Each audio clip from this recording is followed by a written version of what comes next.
Ya, saudara, kami lanjutkan tanya jawab COVID-19 dengan menjawab telepon interaktif yang sudah hadir. Sekarang sudah ada kami sapa yang pertama Pak Reno ya di Pekanbaru Riau. Pak Reno, selamat pagi.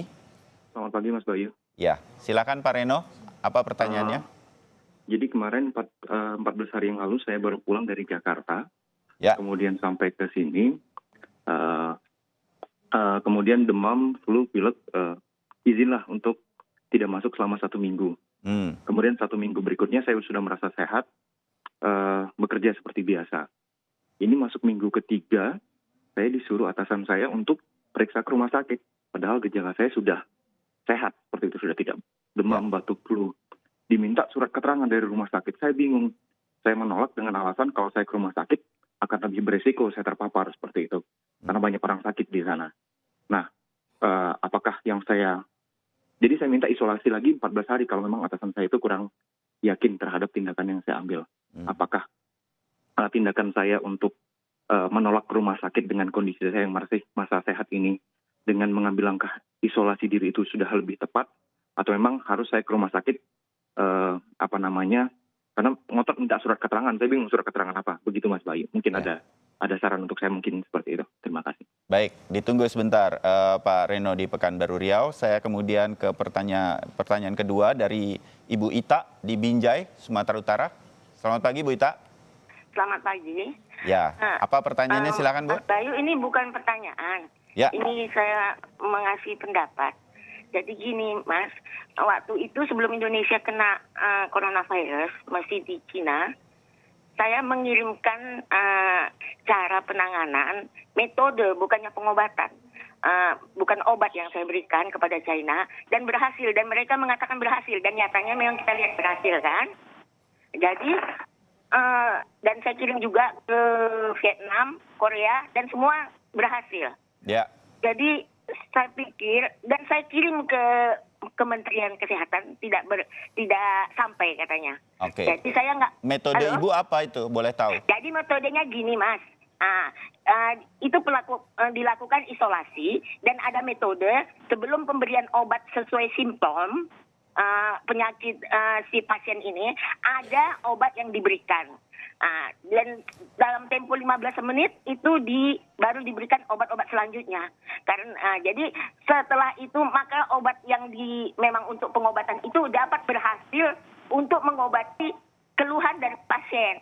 Karena dengan obat-obat misalnya dia dengan keluhan yang biasa dikasih, obat-obat yang dikasih itu tidak menangani kalau tidak yang diberikan yang seperti yang saya nyatakan ini. Memang saya nggak ungkapkan karena ini nanti kan bisa lebih bagus pada instansi yang bersangkutan daripada nanti menimbulkan chaos ya. Jadi saya mau menyampaikannya kepada langsung pemerintah. Dan ini untuk keselamatan kita. Jangan lagi ada hambatan-hambatan apa bisa yang disampaikan untuk ini. Jadi bagaimana caranya saya menyampaikannya, Mas? Baik, oke. Karena ini saya yakin kita seperti Cina bisa disembuhkan gitu. Baik, jadi ada jeda dalam pemberian obat, kira-kira begitu ya Bu? Ada jeda Mudah-mudahan didengarkan. obat untuk pengantar obat itu bisa memberi respon kepada penyakit itu. Tapi kalau tanpa itu terhalang gitu. Ya, jadi baik. ini saya sudah lama mencobanya gitu. Baik. Ini bukan untuk penyakit ini aja, penyakit apapun bisa mengobati. Jadi saya kepingin entah itu pihak dari kementerian, bahkan menteri sekalipun, saya kepingin ngomong langsung menjelaskan apa yang saya lakukan untuk dilakukan. Ya. Jadi baik, kalau Ibu memang kalau bisa pihak yang kita takut sekarang pemerintah capek, jangan nanti pemerintah kita sakit. Jadi saya maksudnya supaya pemerintah bisa mengontak saya melalui nomor telepon saya bicarakan langsung. Baik Ibu, terima kasih. Sudah kami dengar pendapat Ibu. Mudah-mudahan ini juga didengar. Yang berikutnya di Bekasi, Pak Roni. Ya, selamat pagi, Mas. Ya, silakan Pak. Ada pertanyaan? Ini dokter mau nanya. Seandainya saya atau anggota keluarga saya ada gejala terpapar virus corona, tindakan apa yang segera harus kami lakukan. Baik. Terus di Bekasi itu saya nggak tahu rumah sakit rujukan mana, nggak tahu. Itu pertanyaan kedua, kayu bajakah asal Kalimantan itu bisa buat penangkal virus corona? Enggak, Pak. Terima kasih banyak. Baik. Selamat pagi. Selamat pagi. Terima kasih Pak Roni di Bekasi. Jadi Dokter Adityo, ini ada satu pertanyaan tadi dari Pekanbaru Pak Reno.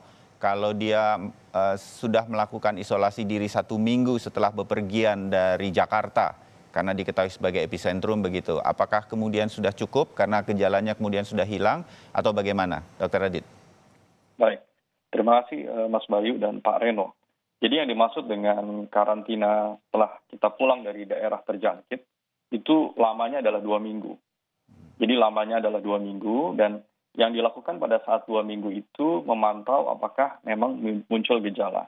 Dan seharusnya pada saat dikatakan ada gejala yang muncul, seharusnya pada saat itu yang bersangkutan berobat ke tenaga medis. Ya. Untuk kemudian di tenaga medis dilakukan evaluasi dan dilakukan pemeriksaan-pemeriksaan yang mungkin bisa digunakan untuk menguatkan atau menyingkirkan kemungkinan ke arah COVID. Oke. Nah, seperti itu. Kalau Pak Reno di Pekanbaru dia kemudian justru simptomnya atau gejala-gejalanya justru hilang dan sehat, bagaimana? Ya, tentu pada saat gejala sudah membaik, ini adalah hal yang positif ya. Dan memang tadi pertanyaannya adalah apakah akan ditambah lagi 2 minggu supaya dia nggak ke rumah sakit atau dia tetap ke rumah sakit untuk meminta surat keterangan sehat. Nah, saya kira memang kalau untuk pertanyaan ini dua kondisi ini adalah kondisi yang menurut saya bisa dikerjakan. Jadi Pak Reno untuk observasi lebih lanjut memantau dulu kondisi di rumah selama 2 minggu lagi.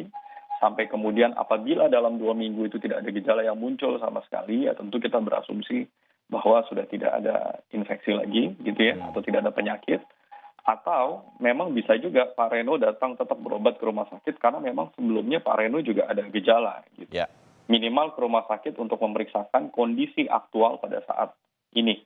Dan tentu pada saat Pak Reno harus ke rumah sakit ya, tentu dianjurkan untuk barangkali precautious, jadi lebih menggunakan masker, kemudian cuci tangan dan yang lain-lain. Ya, baik. Mudah-mudahan jelas buat Pak Reno di Pekanbaru Riau. Ibu Ita Binjai tadi kita sudah dengarkan. Pak Roni di Bekasi. Banyak sekali pertanyaan semacam ini. Mudah-mudahan semua dokter, termasuk Dokter Adityo, tidak bosan nih. Kalau kemudian ada gejala, apa yang kemudian harus dilakukan pada saat ini, Dokter Adityo? Ya, tentu sama seperti jawaban yang sebelumnya ya. Pertanyaan sebelumnya dan jawaban sebelumnya. Berobat ke tenaga medis, Pak. Dan biasanya daerah itu akan menunjuk rumah sakit yang memang dijadikan pusat atau rujukan ya, di mana nanti di sana akan dilengkapi dengan fasilitas yang lebih. Dan umumnya yang dijadikan tempat rujukan adalah rumah sakit yang vertikal dari pemerintah. Jadi barangkali RSUD Kota Bekasi dan yang lain-lain barangkali lebih memiliki protokol yang lebih baku barangkali untuk membantu mengevaluasi ini. Tapi pada prinsipnya, oleh karena sekarang COVID ini sudah menjadi trending disease di mana-mana, begitu, saya kira hampir semua rumah sakit tentunya sudah bersiap siaga untuk menangani kasus ini, sehingga saya kira awareness dari tenaga medis juga sudah meningkat semuanya.